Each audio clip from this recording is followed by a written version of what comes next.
Continuamos entonces.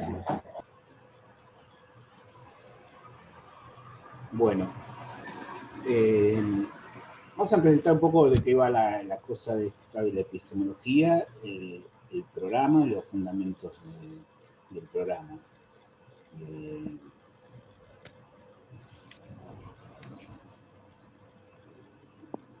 Toda práctica social, y entre ellas la fonoaudiología, es resultado de la división sociotécnica del trabajo.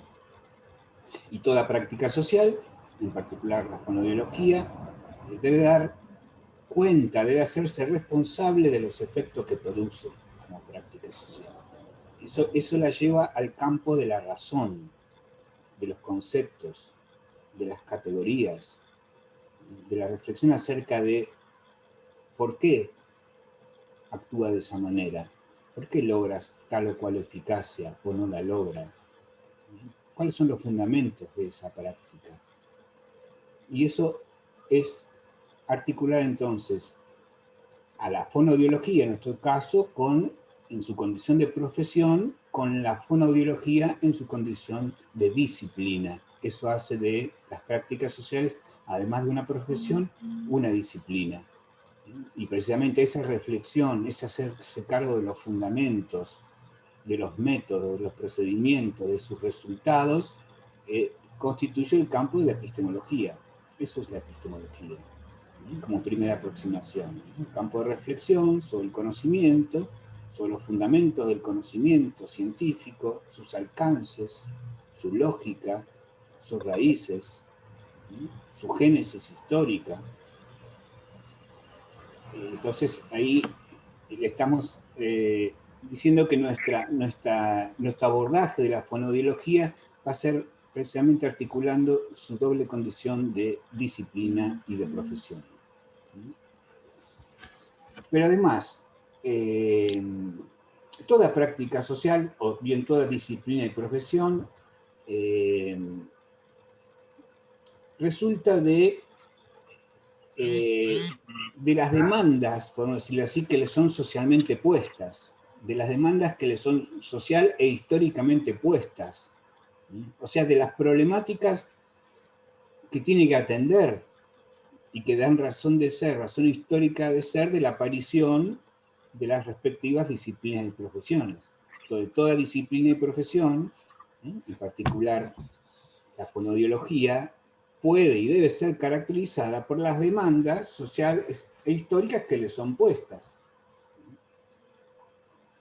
Se trata de las problemáticas de la comunicación humana en la fonoaudiología. Entonces surge no solamente el problema real en la comunicación humana, sino la representación, la toma de conciencia de problemas en la comunicación humana, entonces como respuesta social a la creación, el surgimiento de fonoaudiólogos y fonoaudiólogas, o sea, instituciones formadoras de fonoaudiólogos y fonoaudiólogas. Pero también toda disciplina y profesión, y en particular la fonoaudiología, puede y debe ser caracterizada por la respuesta, la índole de respuestas que da a esas demandas sociohistóricas que son socialmente puestas. Es decir, cómo interpreta esa demanda, cómo la amplía, cómo la cuestiona, cómo la resignifica o cómo la reduce. Las respuestas entonces que la disciplina de profesión da a esas demandas socialmente puestas. Respuestas que son de índoles prácticas, interventivas, pero también son respuestas teóricas, metodológicas, técnicas, que son al mismo tiempo éticas, políticas e ideológicas. Esa dimensión es una dimensión insoslayable, lejos de cualquier positivismo u objetivismo o cientificismo. Estamos convencidos que en toda práctica social, toda práctica disciplinar y profesional está atravesada por cuestiones o compromisos éticos, políticos e ideológicos. O sea, es un cierto modo atender a las problemáticas de la comunicación humana bajo un paradigma, una concepción organicista o puramente biomédica. o una concepción mecanicista, que uno está enfrente de un cuerpo, que está así, que el paciente en realidad es un cuerpo, yo lo veo como cuerpo, el objetivo como cuerpo, lo mido como cuerpo, me encargo de audiometrías y de otros estudios de mediciones, me creo objetivo, científico, y excluyo por esa vía hacerme cargo de la subjetividad del paciente, de mi subjetividad, de la intersubjetividad, y de que las problemáticas de la comunicación humana se amputan en su inherente complejidad si solo atendemos, ¿no? O solo vemos que se trata de un problema individual y no situamos a ese paciente en un cierto contexto, en una cierta familia, en cierto ámbito, en ciertas condiciones de vida, ciertas condiciones económicas, jurídicas, políticas e ideológicas. Entonces no es lo mismo una respuesta que otra respuesta. Y el hecho de que fonoaudiología esté integrada en la Facultad de Trabajo Social habla bastante acerca de cuál es la concepción, del intento y la perspectiva de situarla a la fonoaudiología, no tan solo centrada y encerrada en un paradigma organicista, biomédico, mecanicista, tecnicista, sino justamente en un ámbito en el que se respira lo social. Lo social, las problemáticas sociales, las perspectivas sociales, y no es lo mismo un enfoque de la atención, un enfoque integral de la atención fonoaudiológica que tenga en cuenta la perspectiva de género, que tenga en cuenta la perspectiva de inclusión social, que lea las problemáticas desde un paradigma de derechos, que no lo haga. Entonces, en ese sentido, ahí está la complejidad en juego y está la importancia de tener una mirada crítica, porque también en las demandas puede haber una demanda, digamos, una problemática planteada en términos muy reducidos. Recauchuten a este hombre o a esta mujer para que rápidamente pueda volver a trabajar, a ser productivo. También puede leerse ciertas condiciones de la demanda, se le plantea al fonoaudiólogo, a la fonoaudióloga, una solución así, que no se interrogue, que no interrogue la anomalía como un síntoma que requiere su apertura y su interrogación más amplia que la mera, pero no desdeñable cuestión de mal funcionamiento anatómico, fisiológico o neurológico vinculada a la alimentación, a la deglución o a la comunicación. Sino que puede abrir justamente e integrar saberes. Y esa es la propuesta del plan de estudios. Esa es la concepción, según hemos acordado con los diferentes docentes y las coordinadoras de la carrera, la perspectiva de esta y la concepción de la forma. Y por eso es tan importante el tipo de formación académica de fonoaudiólogos y fonoaudiólogas. Entonces acá, en ese sentido, esta materia, epistemología, tiene, justamente hablando de demandas, tiene una demanda socioinstitucional e histórica muy concreta, que es aportar a la formación de fonoaudiólogos y fonoaudiólogas que sean capaces de poder articular, tener esa mirada amplia, heterogénea, y que puedan abordar la complejidad sin amputarla, que sean conscientes del compromiso ético, político e ideológico, que tengan una actitud no solamente para... ¿Qué pasa, sí? Para Hola. Digamos, recuperar funciones que están inhibidas. Hola, hola. O afectadas, sino también aportar a la transformación de las condiciones que dieron origen Hola. a esas anomalías o a esas problemáticas. Entonces, tenemos frente a nosotros como docentes de epistemología una demanda Hola, sí. que la consideramos muy valiosa y que estamos muy de acuerdo. Hay alguien que está en otra conversación y se escucha aquí, se puede apagar su micrófono.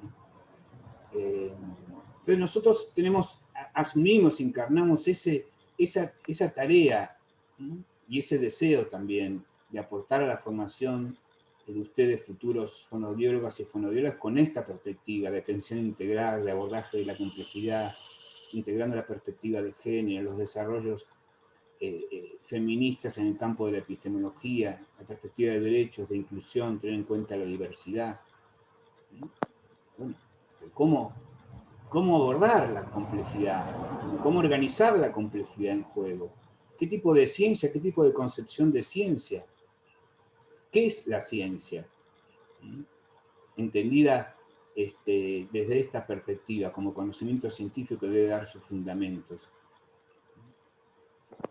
Entonces, la primera parte del programa está dedicada justamente a poder situar algunas coordenadas que permitan entender qué es la ciencia como forma de conocimiento y qué es la diferencia de otras formas de conocimiento, como el mito, la filosofía, la teología, con una concepción en la que articulamos lo que podemos decir la historia interna de la ciencia. Nosotros sostenemos que no alcanza con ver la historia interna de la ciencia, ver cómo la ciencia fue desarrollándose, complejizándose, pero al mismo tiempo, en el punto de llegada, fragmentándose en múltiples especializaciones que solo ven su quinta particular e impiden ver la totalidad operante. Entonces impiden ver las causas más profundas y no tan inmediatas, sino que además de ver este proceso que vamos a llamar la historia interna o la historia endógena, lo endógeno quiere decir lo que se genera desde adentro, no tenemos una concepción de la epistemología que se llama epistemología dialéctica, que articula, y les va a mostrar a ustedes la articulación entre la historia interna de las formas de conocimiento y la historia externa de la ciencia y de las formas de conocimiento. Eso implica ver la parte en el todo, la dialéctica entre el todo y la parte. De entender por qué en cierta organización social primaba el mito, la forma mitopoética del conocimiento. ¿Por qué? ¿Cómo entender eso? Y que luego fue reprimido e inhibido este conocimiento sapiencial, mitológico, de tradiciones, para sobreponerse el conocimiento lógico, deductivo, formal, incluso abstracto. ¿Y por qué no, en otro momento de la organización social e histórica pasó a ser dominante de un conocimiento como el teológico? ¿Qué transformaciones históricas, económicas, jurídicas, políticas explican la predominancia de una u otra forma de conocimiento? Eso solo se puede ver articulando la parte en el todo, o sea, articulando la historia interna de las formas de conocimiento y la ciencia en particular con la historia externa.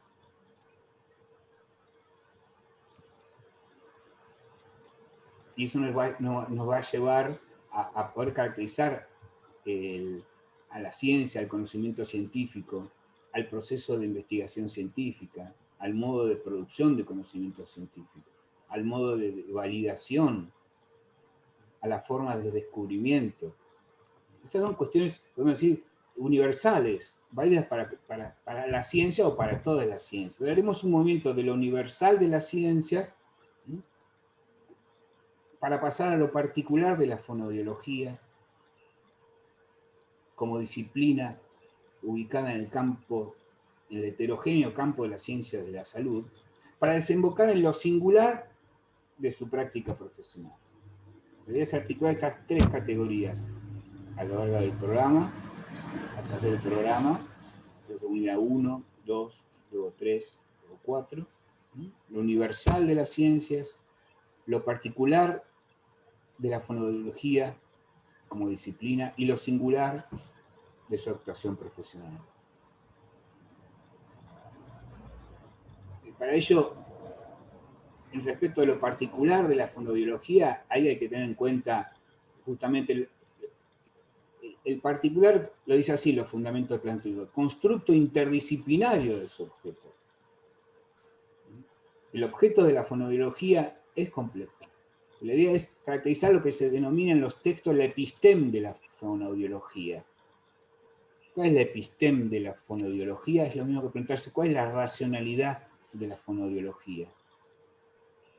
Y ahí es donde están las diferencias que mencioné hace un ratito, entre un tipo de concepción y un tipo de respuesta, una respuesta desde un paradigma de la simplicidad o una respuesta de un paradigma de la complejidad.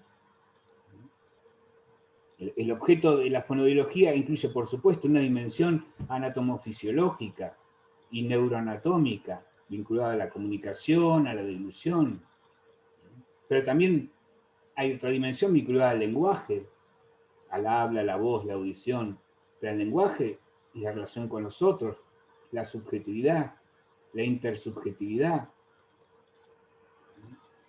la interacción en el desempeño de roles, como decíamos antes, hay una dimensión que tiene que ver con las condiciones de vida, insoslayables, condiciones económicas, condiciones de realización de derechos, ¿o no? Y hoy tenemos una multidimensionalidad que requiere entonces, para sobredarse, un paradigma de la complejidad. Entonces eso está, lo vamos a ver como punto de llegada a la tercera unidad. O sea, la primera unidad, la ciencia, introducción a la epistemología, que desemboca entonces en caracterizar la ciencia, los problemas de la ciencia, las contradicciones del conocimiento científico. Es un conocimiento que tiene que ser el conocimiento de lo particular, lo que está frente a nosotros, de la dolencia o de las anomalías que presenta el paciente, pero tienen que tener, digamos, hecho de un lenguaje universal, tienen que tener alcance universal. El conocimiento científico articula esas dos dimensiones, lo particular y lo universal, lo válido y lo eficaz. Entonces, eso vamos a ver cómo resolver esa contradicción. Decíamos entonces, atravesando eso llegaremos a dar cuenta de la complejidad inherente del objeto de la fonoaudiología. La necesidad de articular sus múltiples dimensiones sin reduccionismos. La necesidad de poner en juego no la mera categoría de individuo. El ser humano no es un ser indiviso. Hay que poder pensar con una categoría más compleja, esa es la categoría de sujeto. No tengo que introducir la categoría de sujeto. Vamos a tener que introducir también el interjuego entre categorías muy importantes, la categoría de síntoma. Para no quedarse con la cosa achicada y reduccionista que solo existe el síntoma individual y objetivo. También existe la categoría de síntoma social, que algo en lo social no funciona y se presenta como síntomas diversos y heterogéneos en distintos planos. Uno de ellos puede ser anatómico. Entonces, síntoma social, pero también síntoma subjetivo, síntoma psicosocial, para luego poder avanzar e introducir las coordenadas para poder pensar el síntoma fonoaudiológico. Pero también según estas pretensiones y según la forma de responder a las demandas, necesitamos tener una concepción de salud que pueda un poquito superar, porque a nosotros nos parece que no está mal pensar la salud como bienestar, pero si estamos en un modo de producción que es inherentemente una fábrica de conflictos, que el conflicto es consustancial al modo de producción capitalista, neoliberal, y en un país como el nuestro, con problemas de desarrollo. Si el conflicto es inherente, entonces pensar la salud solo en términos de bienestar, hay que ver de qué manera podemos ver la insuficiencia y cierto sesgo abstracto que tiene pensarlo en esos términos. Entonces tenemos que introducir categorías que tienen que ver con los procesos más concretos del enfermarse, de la salud de enfermedad. El concepto de proceso de salud de enfermedad. Un concepto de salud es inherente, es imprescindible. No tiene por qué ser, no es que vamos a bajar una línea sobre... En epistemología no bajamos línea, más bien abrimos preguntas, tratamos de sostener preguntas. Una concepción de la salud que sea coherente con estos principios, con estas perspectivas de abordar la complejidad sin reduccionismos, cuestionar el modelo médico hegemónico, el paradigma organicista. Pero hay que tener una concepción de salud suficientemente compleja para, en posesión de dicha concepción, poder cuestionar los reduccionismos.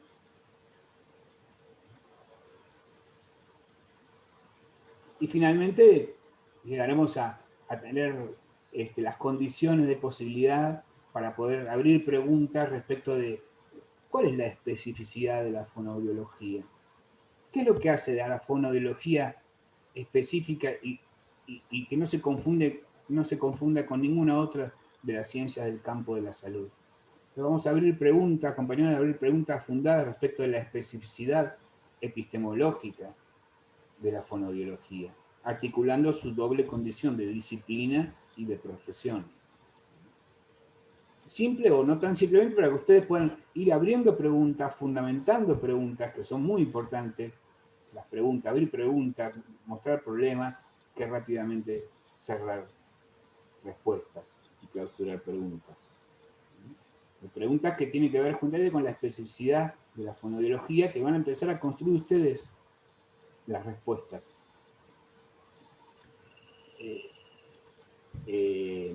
Módicas, modestas en esta primera cursada del primer año, primer cuatrimestre, pero que se van a ir enriqueciendo y reformulando con la cursada de otras materias, con el desarrollo de la cursada de todo el plan de estudio, irán reformulando y redescubriendo nuevas preguntas y nuevas respuestas respecto de la especificidad de la fonoaudiología.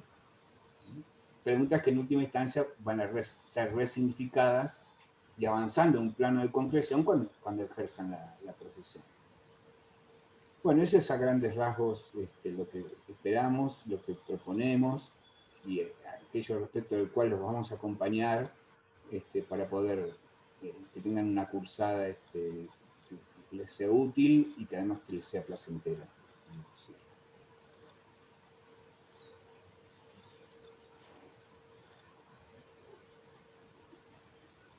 Así que, bueno, bienvenidas las preguntas, comentarios.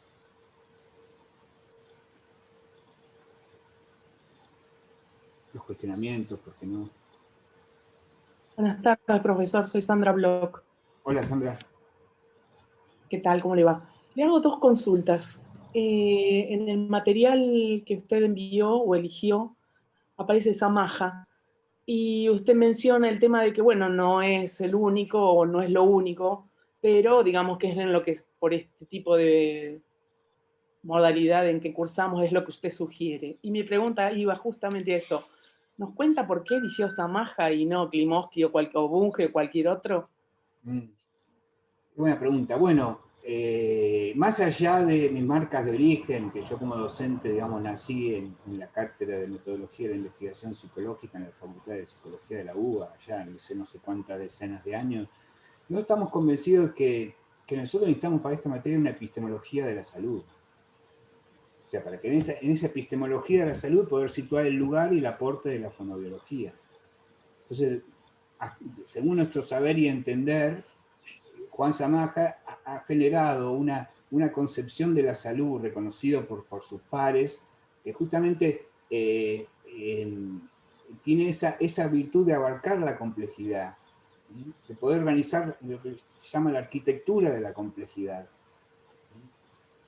Un texto y una propuesta que les adelantamos no es sencillo, no es fácil, pero nosotros tenemos opciones, o damos unos temas fáciles, sencillos y accesibles, con los cuales de alguna manera seguimos reproduciendo la simplicidad, la salida fácil, el reduccionismo, o intentamos acompañarlos en una introducción a una complejidad que digamos, que es insoslayable, nos parece a nosotros, es inherente, y nuestros la vara, digamos, de evaluación, nosotros creemos bastante conciencia y tenemos una vara de evaluación bastante baja en el sentido de no somos resultadistas, no aspiramos que ustedes comprendan la totalidad de un lenguaje que es muy novedoso para ustedes, el lenguaje conceptual propio de la universidad ya es novedoso y requiere un tiempo para su apropiación.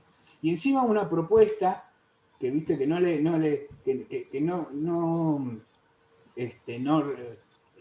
reniega de la complejidad, sino que la aborda en su naturaleza intrínseca. Y además explica de dónde surge y cuál es su génesis. Y te convence de que no basta con ver cómo las cosas son o cómo un problema se presenta, sino también tenés que abrir la pregunta acerca de la historia de ese problema, de cómo se generó ese problema. Eso en la dialéctica implica articular la génesis, el proceso histórico, con la estructura.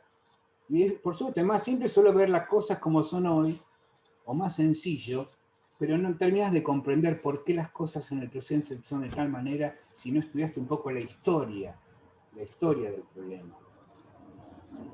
Es un poco la respuesta que se me ocurre a esta muy interesante pregunta No, respecto de por qué Samaja. estuvo genial porque a medida que uno va leyendo, cuando introduce el tema de por qué se produce el cambio del paleolítico al neolítico y aparecen las distintas demandas, muestra por qué el Estado es el que fija las reglas y cómo cuestiona. Bueno, hay términos que usa específicos, los usa especialmente, que después hila y termina, pero quería escuchar por qué lo eligió, digamos. Gracias. Bien, bien, muy interesante. De todas maneras, que yo te diga que sea muy interesante la pregunta de Sandra, no significa que todas otras preguntas potenciales no lo sean. Ya hacer una pregunta es interesante. Ya tomar la palabra, que usted se anime a tomar la palabra, no es que tiene obligación de hacerlo, ni el que no lo haga le resta algo, pero toda pregunta es interesante, porque es importante también poder pararse en lugar de no saber. Y eso también vale para nosotros, poder pararse en lugar de no saber. Se llama la docta ignorancia. Saber lo que uno no puede saber o no debe saber, por lo menos en el inicio de un proceso.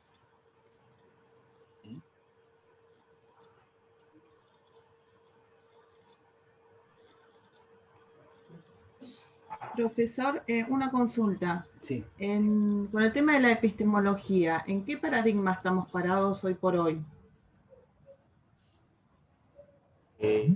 ¿Quiénes somos nosotros?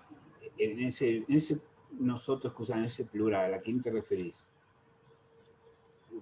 Una cosa es preguntar cuál es el paradigma dominante, así como la ideología dominante. Claro, claro. Bien, Dentro, claro. a ver, se puede tomar también desde el área clínica o desde el área de salud. ¿En qué paradigma estamos posicionados epistemológicamente?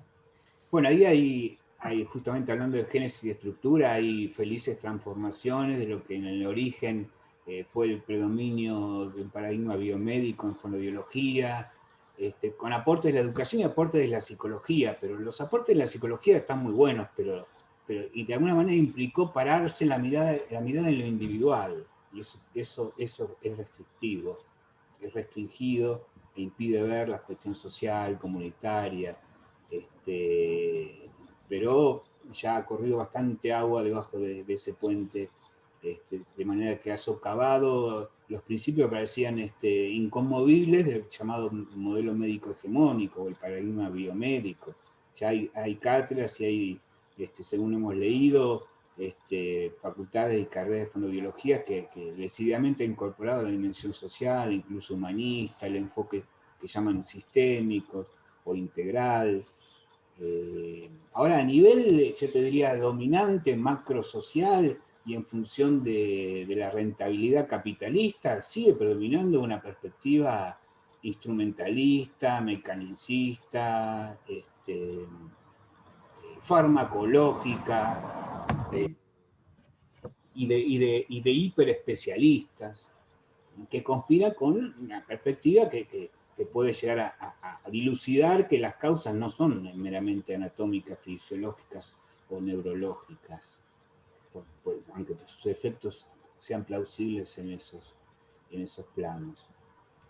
Entonces ahí hay un debate, hay una tensión, hay la necesidad justamente de formarnos en la crítica fundada.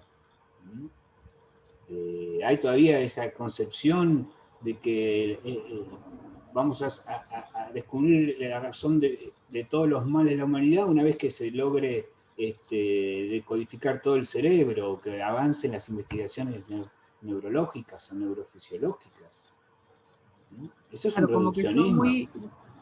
Como que es muy individualista cada una de las profesiones, en cierta forma, porque si nos vamos, por ejemplo, al ámbito de lo que es la discapacidad, decimos que estamos dentro de un modelo social de discapacidad, dentro de un paradigma social de discapacidad, y sin embargo, cuando vos vas al área de discapacidad, es como que es muy individualista cada una de las profesiones, y no se trabaja desde el área, desde un lugar de salud amplio, sino que como que cada una de las profesiones es muy individual en las precisiones y en los diagnósticos y en las formas de tratamiento y en los pronósticos. Exactamente, tal cual. Ese es el ¿Puedo desafío. agregar Digamos. algo? Sí, un cortito lo digo. El desafío justamente es poder generar un diálogo no solamente interdisciplinario, sino transdisciplinario, poder ver las Claro. problemáticas complejas desde una perspectiva de totalidad que permite entonces formarnos para poder integrar equipos interdisciplinarios. Sí, Sole, perdón.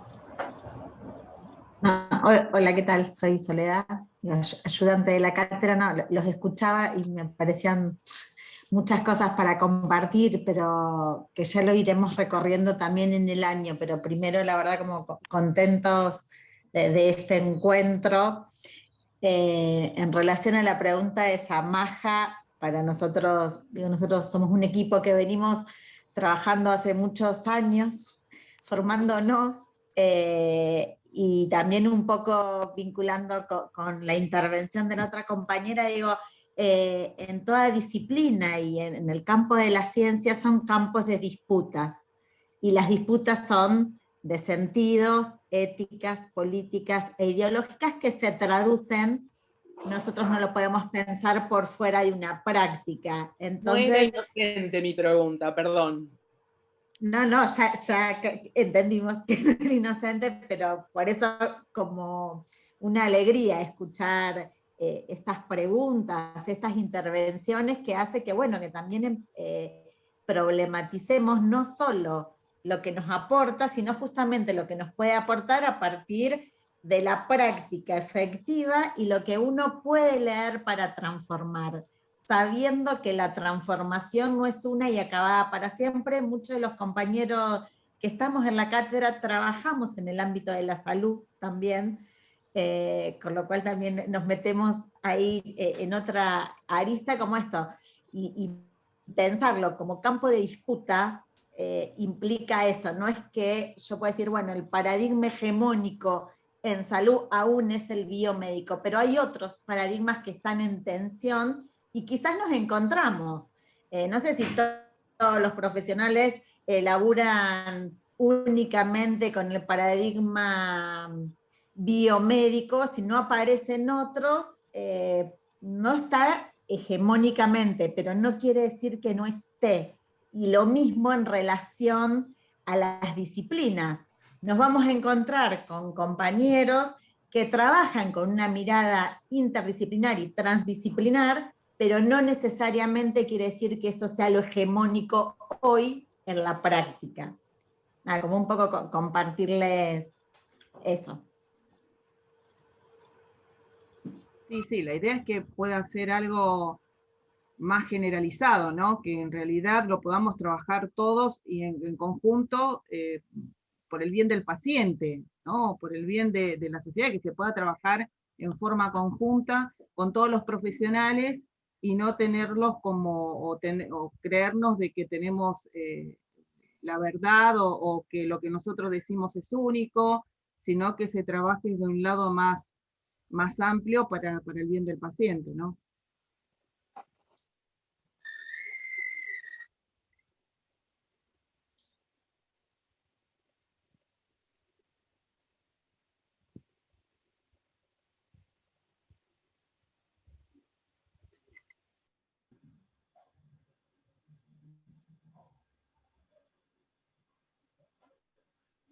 ¿Se cortó? No hay nada cortado. Ah, Hay un silencio pensante. yo quería hacerle una pregunta. A ver. Karina, soy. Disculpen que no tenga la cámara, pero bueno, en este momento no puedo usarla.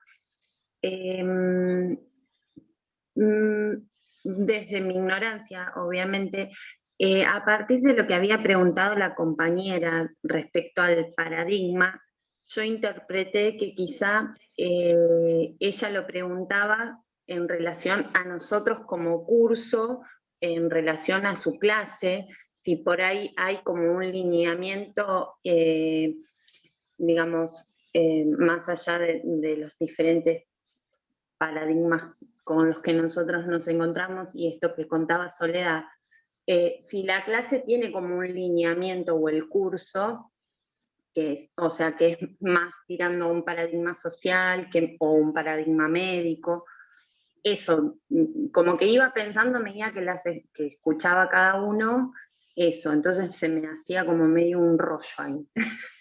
Perdón. Bueno, como primera aproximación, para no aportar el enrollo y el enrolle, podemos pensar en dos paradigmas. Paradigma de la simplicidad, que podemos llamar así, paradigma de la complejidad. La simplicidad tiene que ver con amputaciones, con reducciones, con el reduccionismo, con aquello que mencionaba la compañera respecto del individualismo de las profesiones y las disciplinas que recortan, cortan de su campo soberano, y entonces la hiperespecialización junto con la hipertecnologización y la farmacologización correspondiente, ¿sí? Aunque parezca paradójico, ahí hay simplicidad, ahí hay reduccionismo. Y ahí también hay una cierta complicidad con la reproducción de un cierto orden desigual e injusto que se presenta, digamos, discursiva idealmente como igual y justo. Entonces, de alguna manera se invisibilizan las condiciones, las diferentes condiciones, las diferentes necesidades, la diversidad de las condiciones de vida y condiciones económicas, jurídicas, de derechos, que sin duda tienen relación con las problemáticas fonoaudiológicas. Relación mediada, y esas mediaciones, para encontrar justamente esa articulación, más bien corresponden al paradigma de la complejidad. Bárbaro.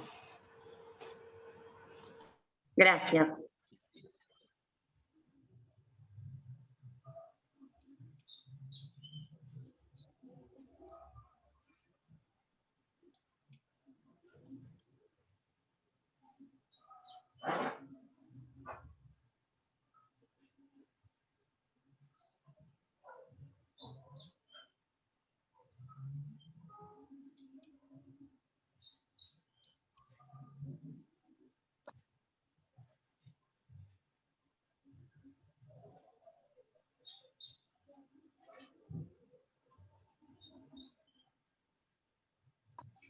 Queda menos de un minuto, Martín.